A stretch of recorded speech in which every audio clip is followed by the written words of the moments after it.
And today, my guest is Dr. Nicola Sharp-Jeffs. Nicola is an expert in economic abuse as it occurs within the context of coercive control. She's worked in the violence against women and girls sector since 2006 in policy influencing and research roles. In 2016, Nicola was made a Winston Churchill Fellow and travelled to the United States and Australia to explore innovative responses to economic abuse. It was her determination to ensure that women in the UK have access to the same responses that led her to establish Surviving Economic Abuse. Nicola is also an Emeritus Research Fellow in the Child and Women Abuse Studies Unit and a visiting Senior Fellow in Social Policy at the School of Law and Social Sciences at the University of Suffolk. So I am super excited to welcome Nicola Sharp-Jeffs to the show. Welcome, Nicola. Hi, thank you very much for having me. I'm very excited because I know you do incredible work and support many, many women out there. And I know this is going to be very, very helpful for a lot of my listeners. So please tell us a little bit about who you are and what you do. Sure. So I am the founder and now the chief exec of the charity Surviving Economic Abuse. We call ourselves C for short. And fundamentally, our mission is to raise awareness of economic abuse as a form of coercion and control, and to seek to transform responses to it. So that might be a response by a domestic abuse charity, it might be the response of a bank, it might be the response of a housing association, any frontline professional who comes into contact with a victim or a survivor. Fundamentally, we want them to recognise the signs of economic abuse and to respond appropriately and in a way that empowers the victim and survivor and gives them that control they need going forward. So explain to my listeners, what is economic abuse? How would you explain what that is?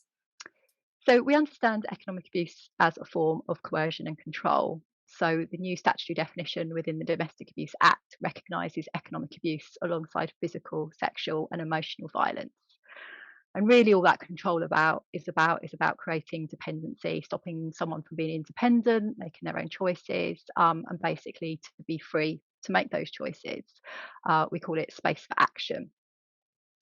And so what an abuser tries to do is to deplete the resources a victim or survivor might have to be independent.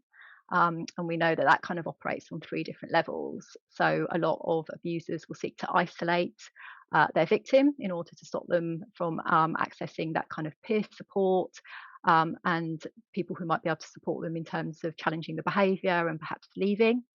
They also seek to deplete their kind of personal resources, so through emotional abuse, destroying their self-confidence, their self-esteem, so they feel like perhaps they're not worthy of meeting somebody else and being happy, or they don't feel that they can cope on their own, that they deserve no better, and so that would be another reason for them to stay. And then the third piece, which is the bit that we really focus on, is those economic resources. So do you have the money in your bank account? Do you have access to your bank account in order to be able to leave? So, can you buy the bus fare? Can you get a train ticket? Can you put petrol in your car? Can you afford overnight accommodation if you have been isolated, for example, from family and friends and don't feel that you can call on them? So those kind of personal, social and economic resources are all really important. And there feels certainly in the last 15 years or so that I've been working in the domestic abuse sector, it really felt that focus on economic resources and the freedom that having access to those resources provides had really kind of been under recognised, perhaps not focused on as much as they needed to be, which is why I founded the charity. That's amazing, because I see this a lot in my coaching clinic. In fact, I had a client recently who she went off to work, but when she came home, she had to give her husband all the receipts of everything that she bought during the day. And not only that, she had to justify why. For example, she said she bought a coffee at a coffee shop rather than taking in her own flask of coffee with her. And she said that it happened for such a long time that she felt that was normal. And actually, it was only talking to me that she started to think, gosh, maybe other people don't do that. But she had always sort of accepted it because she'd been married to him for over 20 years. And this is the way she'd always lived her life. And again, she had very little access. But then it can happen to anyone, can't it? Because I've also had, very well paid lawyers, barristers that come to see me, who again have their salaries put into their partner's account, and then they're given a little bit every month as an allowance, and they have to ask for money, which again seems extremely controlling. Absolutely, and I think those examples you give are really powerful, because I think what they are doing is kind of normalising a certain way in which money is managed, which people are then led to believe perhaps is normal, but also they're done in such a way that the control is so insidious. So taking that first example that you talked about, where someone's spending is basically being monitored. If someone starts to question why you're spending money on coffee, and are told you're perhaps frivolous, perhaps that money could be better spent. What they're inferring is that you're not very good at managing money, actually, and that you should defer, to your partner who is questioning you about money matters, perhaps as being better at managing money. So you can start to see how behaviour might then change as a consequence of that. So rather than kind of go through a conversation about why you've spent money on coffee, you simply stop spending money on coffee. And I think, as I said, emotionally that starts to shrink your world because, I'm sure you're having that coffee with a friend or a family member, catching up with someone, creating those social relationships that I was just talking about, the abuser not wanting you to have. So we see a real overlap between economic and emotional abuse, certainly, but also physical or sexual violence, where part of that interrogation about how you're spending money might lead to a physical assault, for example, if the perpetrator doesn't like how you have spent that money, and again that modifies behaviour and reduces that space for action moving forward. So as I said, you can start to see how someone's world kind of starts shrinking. They start making those independent choices. They start kind of taking on perhaps the fact that they're not very good at managing money and believe that, which again, has an impact on self-esteem and confidence. If I did leave, would I be able to manage my money? Because actually what I'm hearing here that I'm not very good at doing that. So yeah, really small examples, but just really hugely powerful, I think, about the impact they can have more broadly, and why we feel it's so important to be talking about this issue and to kind of really recognise that insidiousness, because someone's not saying you can't spend money on coffee, but that questioning about why you did, as I say, would modify your behaviour so you might not. Absolutely. So obviously economic abuse is part of domestic abuse. Can it happen in isolation? I mean, it sounds to me like it's a big part of coercive control, which then renders you vulnerable and isolated potentially, and having those self-doubts and lack of confidence to make your own decisions, and fear of leaving because you don't know where the money is, which is the very common thing that I see when people are going through a divorce. They have no idea where the money is, and then quite often, as soon as the divorce is happening, money seems to disappear. So there's lots of things like that that happen. Is it part of a bigger picture? Certainly, I would say economic abuse would always go hand in hand with emotional abuse. You have some people who, very instrumentally go into a relationship, as kind of almost a con artist because, they want to extract someone's economic worth, for example. But, in order to do that, you have to manipulate someone into understanding you're in a relationship with them in the first place, which, is going to be emotionally harmful. So I think whether it's someone, kind of acting in that way, or within a relationship, but where in which they feel entitled actually to control their partner. I think it's very rare that you wouldn't see emotional abuse. But certainly where, what we're talking about is, an intimate partner relationship where someone feels entitled to control the other person, it is likely, if that control is challenged, that economic or emotional abuse, that things could escalate into physical or sexual violence. We know that 60% of those who experience economic abuse will also experience physical abuse as well. And what I would say is it's another reason I think why it's so important to understand economic and emotional abuse, because they might be some of the kind of early warning signs that, again, if people recognised and were able to pick up on maybe a little bit earlier, it might be that the coercion and control doesn't escalate in that way. But certainly I would never, underestimate the role of economic abuse. I think one of the reasons why it's not been spoken about is because people kind of leave it at the end of a list and say, oh, only economic abuse. But, if you can't actually physically remove yourself from a situation in which someone is being physically or sexually abusive towards you, then you're invariably going to experience more harm as a consequence because you can't leave. And I think it emboldens the abuser to use physical or sexual violence because they know that you can't leave. So again, we know that when you see economic abuse happening in the context of coercion and control, that actually you're at higher risk of domestic homicide, again, for that very reason. So certainly one of the things that C does is either sit on local domestic homicide reviews and provide expertise around economic abuse, or we sit at the Home Office and quality assure domestic homicide reviews from an economic abuse perspective. And it's really rare for us not to see economic abuse somewhere in that mix of coercion and control. Wow, those statistics are shocking, aren't they? Wow. So, how common is this as a problem? It's really common. So estimates suggest sort of 1 in 6 or 1 in 5 of the population will experience economic abuse either from a current or a former partner. And certainly we know that of those who experience domestic abuse, 95% will experience economic abuse. So, I would always operate from the assumption that someone is experiencing economic abuse. So as I said, an early warning sign potentially, and, something to kind of really recognise and to look out for. So, how do we get into these relationships? Because I guess knowingly you wouldn't walk into that. And if someone on day one started restricting everything you could do, you probably wouldn't go much further with that relationship, or it would definitely be a huge red flag. So, how do we get into those situations? Well, I think, unfortunately, it is the behaviour of the other person and probably them that we need to focus on. People go into relationships hoping, expecting to be able to trust a partner across a range of issues, and finances would be one of those.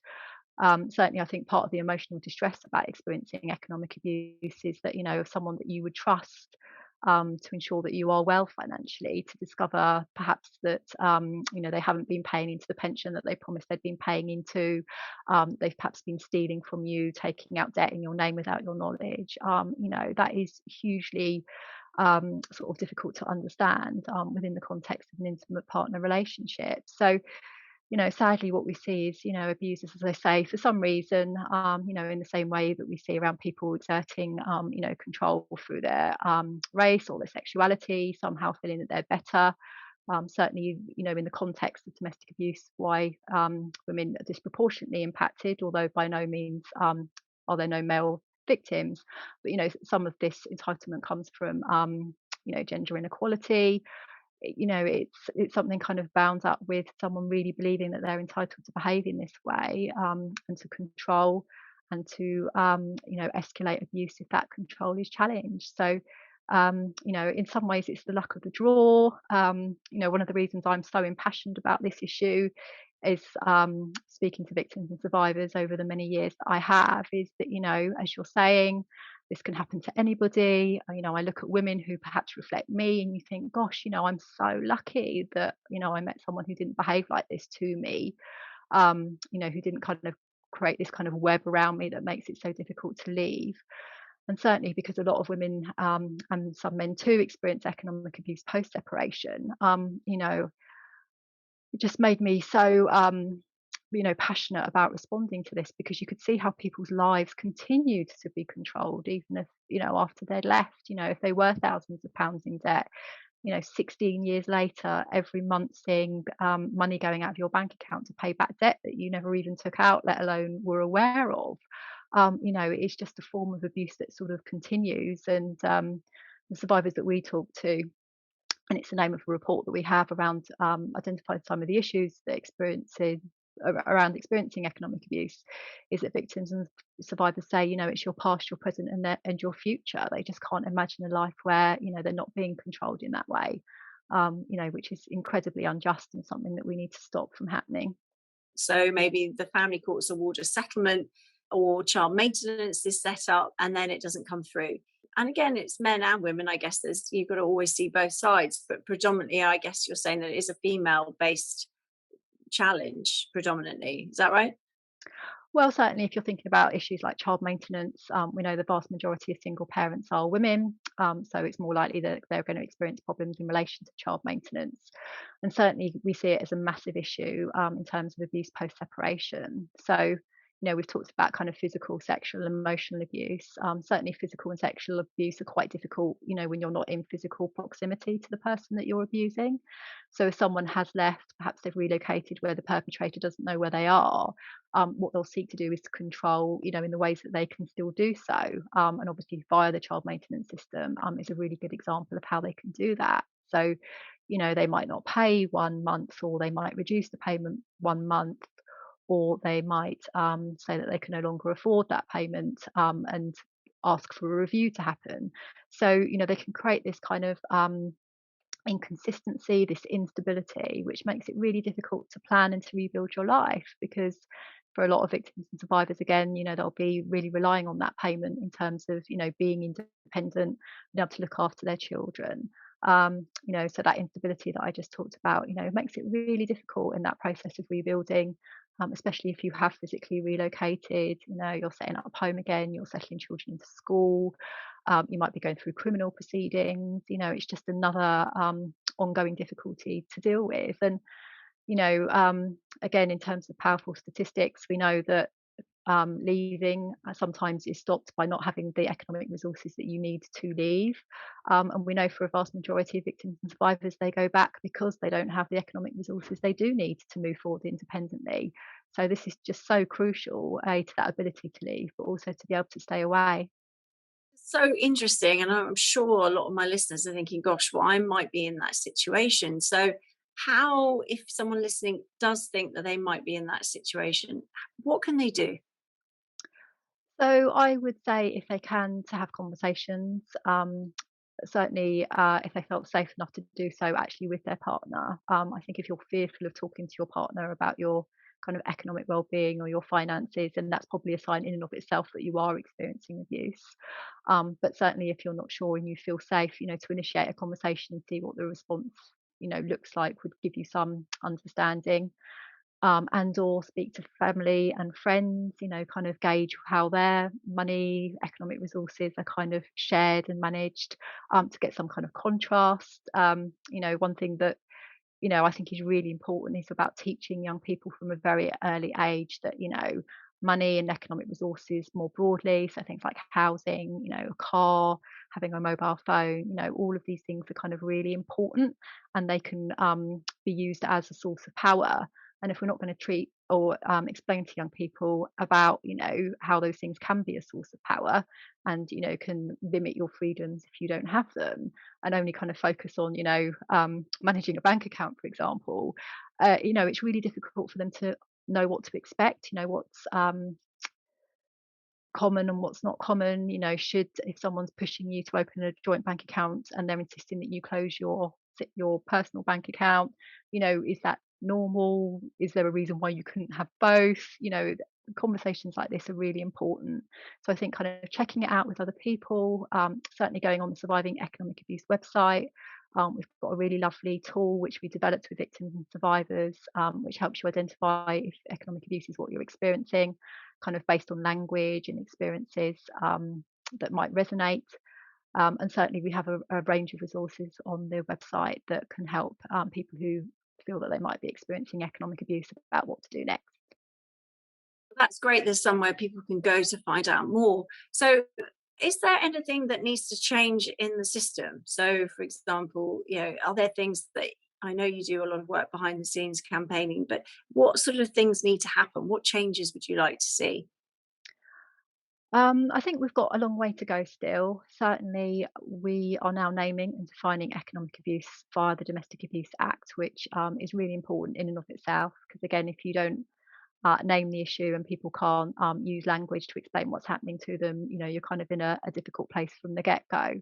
But it's really all about those transformation of responses that I was talking about. So, there's so much change that needs to happen in lots of different spaces. So, just off the top of my head, things like the payment of universal credit, joint claims go into one bank account.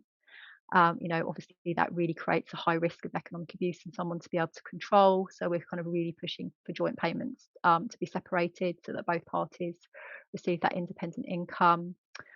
Certainly, recognising economic abuse within the family courts is really important, because again we see perpetrators bring victims and survivors back countless times, run up legal bills. They might drain any savings that they do have. They might not qualify for legal aid. They might take out loans in order to pay those legal fees. They might get to a point where they might be borrowing dangerously. They might get to a point where they have to represent themselves because they've got no money left. All about draining of the resources that they do have by the perpetrator. So, it would be fantastic for, the courts to kind of recognise that, this is the case, and that actually, this is someone's purpose of taking someone back to court continuously. So I think really just to kind of, I think when you understand what economic abuse is, you start to recognise how kind of the systems in lots of different contexts can facilitate it. And we're all about being able to recognise those opportunities to facilitate that ongoing control and to find ways of closing them down. I think that's really important, like educating. I mean, I think it would be great if legal professionals, all of them, lawyers, barristers, judges, had to do some compulsory form of training in this area. Would you agree with that? Absolutely. And I suppose in its absence, we have developed best practice resources for lawyers, which are available on our website again. So, if people want to demonstrate best practice in this area and to really understand it, that resource exists. Similarly, we run training around what economic abuse looks like and what that looks like in particular contexts, including the legal system as well. So, whilst we will always push for that training to be mandatory, I would hope that professionals recognizing the scale of domestic abuse generally and economic abuse specifically, would be looking those resources out, and really wanting to do the best for their clients. If people want to find more out about you, Nicola, and more about the work you do in your charity, where can they go to find out more? So the website is www.survivingeconomicabuse.org. And you can also follow us on Twitter. So the handle is @SEA, so that's SEA, and resource, so @SEA resource. Okay. Now, one final question I have for you that I ask for all my guests. My podcast is called Heartbreak to Happiness, and I think it's really important to know what happiness is for you so you can recognize it along the way, no matter what you're going through. Maybe you're suffering from economic abuse right now, but what is the happiness for you, Nicola? This is when I think I should have done better research and known what question was coming so I could have prepared. I think for me it goes back to the heart of the issue, really, kind of having the freedom to make the choices that I want to make, to live life on my own terms, and really to achieve my own self potential. Oh, that's amazing. I agree. I think having the freedom is something when you come out of a toxic relationship, you really start to appreciate when you get your own freedom back and you can speak your own mind, you can do your own things, and you can control your own finances. So, thank you so much for sharing that with us today. You've been a fabulous guest. Thanks for joining me. Thank you very much for having me.